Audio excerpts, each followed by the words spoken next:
এই শোনো, চ্যানেলটি সাবস্ক্রাইব করে ঘন্টাটি বাজিয়ে দিও, কেমন? অফিস থেকে বিকেলে যখন বাসায় ফিরেছি তখন ঘরে তাসরিনকে দেখতে পাই।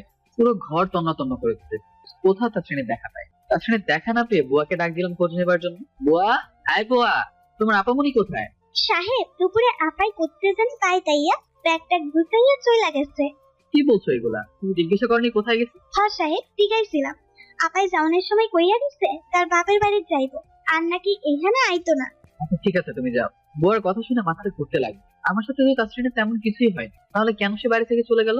আর কিছুই ভাবতে পারছি না। পকেট থেকে মোবাইলটা বের করে সাথে সাথে তাসরিনকে ফোন দিলাম। প্রায় 13 বার ফোন বাজার পর ওপাশ থেকে তাসরিন ফোন দিচ্ছে।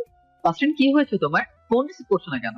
আর বাড়ি থেকে চলে গেছো কেন? আমি কিছুই বুঝতে পারছি না। তোর কিছুই বোঝা লাগবে না, তুই সারাদিন অফিসে যাওয়ার নাম করে মেয়ে নিয়ে ঘোরাফেরা কর। মানে কি বলতে চাইছো তুমি? এমন একটা ভাবতে হচ্ছে যেন তুই ভাজা মাছটা উল্টে খেতে জানিস। ভদ্রভাবে কথা বলা তাসরিন, ভুলে যেও না আমি এখন তোমার খালাতো ভাই না, আমি এখন তোমার স্বামী। এমন স্বামী আমি চাই না, যে কিনা ঘরের সদ্য বিবাহিত স্ত্রী রেখে বাইরে অন্য মেয়ের সাথে ঘুরে।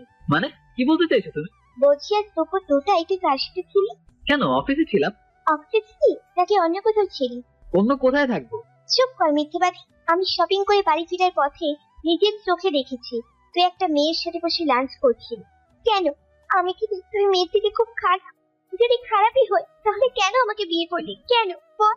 ও, তুমি মারিয়া ম্যাডামের কথা বলছো? আরে উনি তোমার বস। বল দুপুরে খাওয়ার রিকোয়েস্ট করলে, তাই খেয়েছি। আর একটু প্রজেক্ট সম্পর্কিত কিছু ধারণা নিয়েছি। তোর আর কথা বলতে হবে না আমার সাথে। তোর বস নেই, তুই কি মনে করিস আমি কিছু জানি না?